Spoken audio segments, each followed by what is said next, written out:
Welcome to our latest ASUN basketball preview. We now head to the University of North Florida, and joining us is the men's fine head coach Matthew Driscoll and his top returning player in Carter Hendrickson. And on the women's side is Derek Gibbs and the top player for his squad returning, and one of the top players in the conference. In fact, voted preseason All-Conference Player of the Year, that being Jazz Bond. Thank you guys so much for joining us. For Matthew and Derek, if you guys could first touch on what this has been like. Certainly, we're doing this over Zoom, so we're living in a COVID world. What's been the greatest challenge for each of you, starting with Matthew? I think the first thing is obviously the ability to have your team, especially with us having 7 new guys that have joined this program after losing the great senior class we had. Having your guys without a summer create that, no pun intended, bond, that esprit de corps, that ability to connect. And the chemistry has been phenomenal. Boot camp helped tremendously. But Zoom has been great. We did Basketball 101 all summer through Zoom.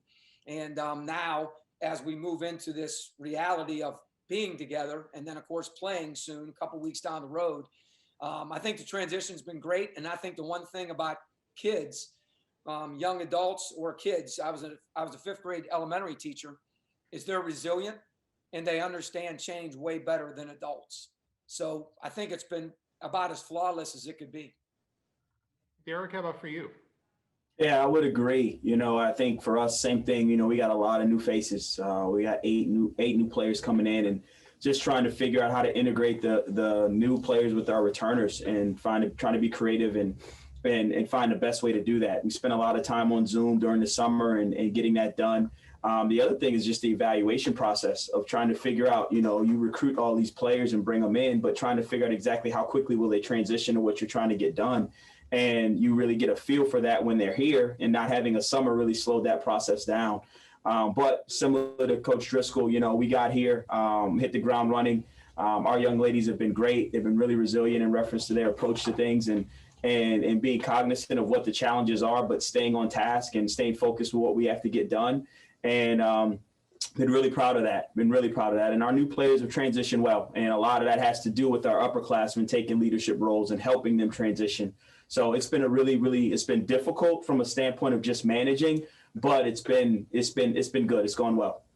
Jazz, as a student athlete, what's been the greatest challenge for you, trying to not only improve yourself, but also help a lot of players in a challenging time? I'd say the most challenging thing for me would just be like having to adjust to this whole, pandemic aspect of things. But like Coach Gibbs has said before, like I'm just taking that leadership role and helping all the newcomers adjust to our system overall and just helping them on the court. Carter, for you, how have things changed, and what has been most challenging for you as a student athlete? Same thing as Jazz, just like all the COVID stuff. It's all new to everybody. And then, as Coach Driscoll mentioned, we had 7 new guys coming in. So for me, last year I had like all the seniors to lean on, and they were like great leaders for all of us. And now it's like I'm kind of the one guy that really played a lot last year that has that experience. So I got to help out all these new guys with all this stuff. But it's great. Like they're awesome. They're picking up everything really quickly, and we're really excited to get playing. Matthew, you've got one of the top returning players in the conference in Carter. How has he grown from last year? Obviously, the responsibilities are going to be much different. And how are some of the other pieces starting to fit in? Well, first of all, he has grown. So it's funny you said that. You can tell through the Zoom, I guess. He has grown physically. And I think the biggest thing with Carter that we talked about since before is, our culture is 12 years in place. And when you have something like that, it's plug and play, and everything just kind of comes in, and it's seamless in a lot of different ways. And with Carter, he's going from those guys that he was leaning on to being the dude with the biggest target on his back. And now, instead of being maybe the defensive team's 3rd or 4th guy down the road, he's going to be the dude. And when that happens, a couple things transpire, and that's where his maturity, that's where his leadership, that's where his teammates, because what you don't understand or even know, a lot of people don't, there's only 2 dudes on our 13-man roster that have ever played more than 1 year of Division I basketball. 2 dudes. But we have 6 dudes that have been in college for 3 years or more. So it's an interesting dichotomy, the way this thing goes. And when you have a team that's finished 4th or higher for 7 straight years like us, and our expectations or pressures aren't there, a guy like Carter who can stretch it, he can deck it, he really wants to be unselfish, which in some cases is not going to be the same this year as it was in the past. He has to take on a little bit more. He has to do a little bit more, and he has to understand doing more doesn't mean doing things that you can't do. And that's a fine line when you're someone like him that's so talented, not allowing things that you can't do, getting away with what you can. So it's interesting for a young athlete going through this whole thing and the transition of having the bullseye on his back.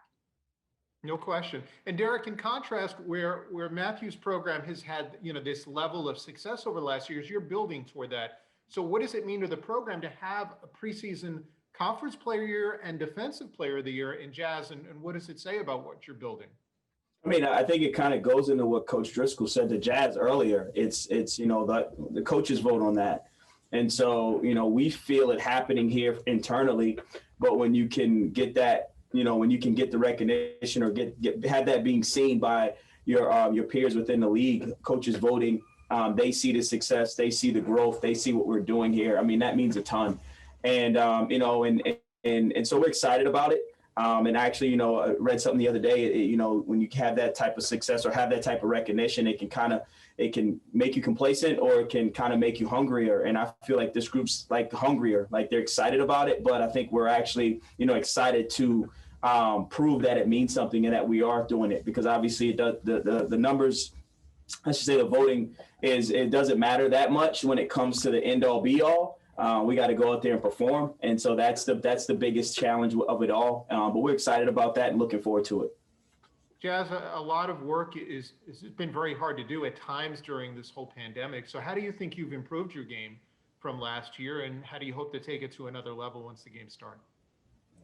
Yes. The way I've improved my game is still being consistent on shooting the three, and also been working on my post game a lot more, knowing when like a big will be guarding me, take them off the dribble, and of course if someone's smaller than me, back them up in the post. But the way that I think I can contribute to the team this year, like Coach Gibbs said before, we have a lot of newcomers, so I have to take that leadership role into helping them get to know our system better so we can be successful on the court. Carter, in your mind, how has your game taken another level? Coach Driscoll mentioned some of the challenges with such a young group in terms of experience, in terms of 7 newcomers on the roster. Yeah, I mean, I just really focused on my physical ability. So like conditioning, that's a big piece for me, is conditioning, and then as well as just keep getting better with my shot, more consistent there, and then also working on my touch inside. And then another thing that I've really been trying to like key in on is like IQ. So working on my handle and like being able to pick defenses apart with my passing, because I feel like I'm a pretty good passer. So yeah, I've actually watched a lot of Ivan Gandia-Rosa clips.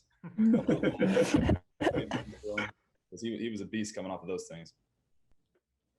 Matthew, give us an idea of the 7 newcomers. Who do you think is expected to have the more immediate impact this year? And maybe among those players who haven't had the time to play a lot, who do you think also will have an impact on this year's group?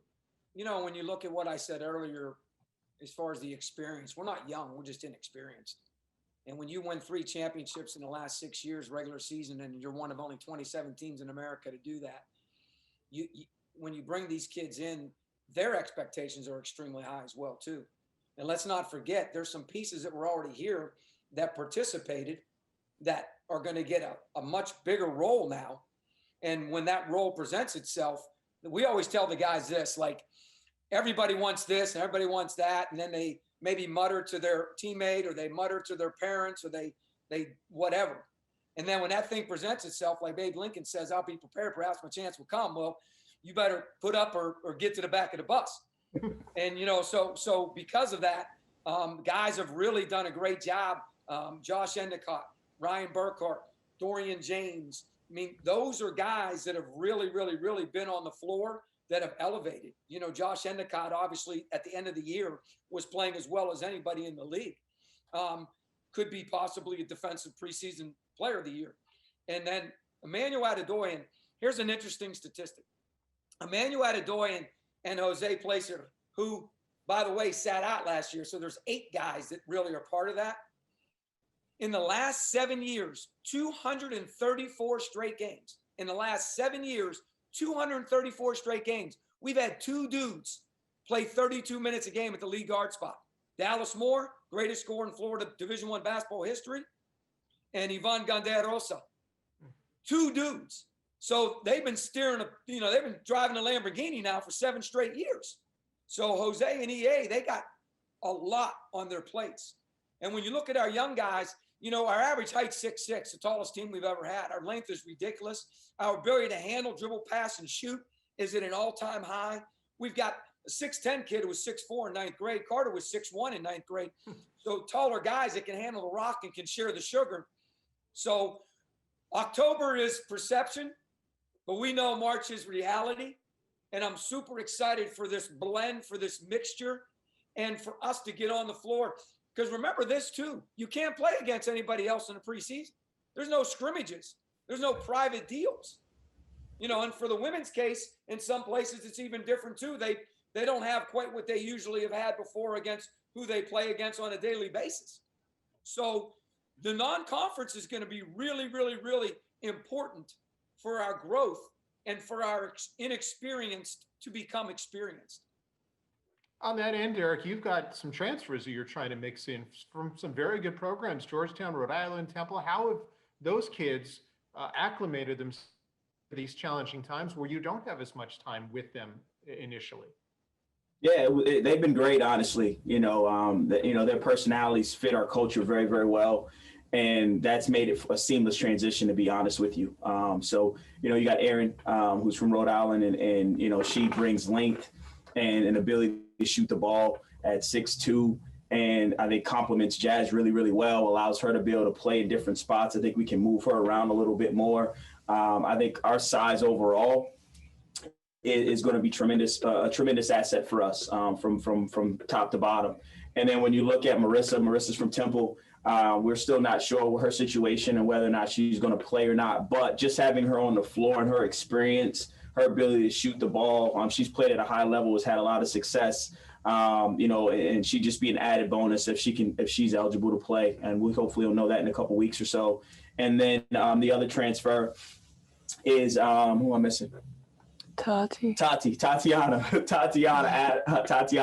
I think she was from Georgetown, and she's strong, she's physical, and the one thing she's going to do for us is just add a level of physicality. And we talk about compliments. I think they all complement what we already have. And I think that's been the biggest thing. I look at our group as a puzzle and trying to get pieces that fit. And I truly believe this probably is the best fit that we've had overall since I've been here. And then the newbies, we got five freshmen. And unfortunately, one of them still in Australia. She wasn't able to get over for COVID reasons. We're hoping to get her here in December. And then one of them actually just had surgery and won't play. So that's unfortunate, and unfortunate both of them are point guards. And so it's putting some pressure on some of our other players to kind of step in that role and do some different things. But they've all been great. I feel good about all of our new kids, and I think they'll all have to contribute for us to be successful. Jazz, who's a player that we haven't touched on that you think by the end of the season, the ASUN's going to be talking about a lot? Obviously, a lot of people are talking about you, but who else among your group you think the league will be saying a lot of good things about when the season ends? He already touched on Aaron Jones, but I feel as though a lot of people will be talking about her a lot throughout the season because she's very versatile. She can play really any position on the floor, and she's going to be really hard to guard. She can shoot the three very well, and also she has a strong pull-up game. So I really think the Comets will be talking about her a lot throughout the season. Yeah, Carter, you're one of the top returning players in the conference. Give me your take from your end. They'll be talking about Tiffany a lot too. Yeah, that's what I was going to say too. I think. Hey, from the men's basketball coach, they'll be talking about Tiffany a lot. Yeah, Tiffany. On that note, Tiff is as healthy as she's been since her freshman year, and she's not a new player, but that's her. She's going to make her mark this year for sure. I'm excited for her. Excited for her health. Excited for her to be back to normal in terms of how she's feeling about herself. But she's playing at a really high level right now. Really high level. Now. Yes. Carter, besides yourself, who's someone from the UNF men's team you think the ASUN will be talking about when the year ends? I could name off a lot of guys on our team. Like we got some dudes, but I mean, one of them that comes to mind is Jose. Like Jose, I mean, he sat out last year, like Coach said, and I mean, he's a beast. He's a dog. He's not scared of anything. So really excited to get him on the court, and then also Dorian's physicality and like conditioning and everything. He's just gone to a whole nother level. Like he's finishing everything around the rim, seems like. So yeah, really excited for them to get out there. Carter, you got your coach's cues really well there. We certainly appreciate some time with Carter Hendrickson and Matthew Driscoll on the men's side, and also Derek Gibbs and Jazz Bond on the women's side. And that's a look at UNF basketball. We look forward to being with you for our next ASUN preview. Swoop!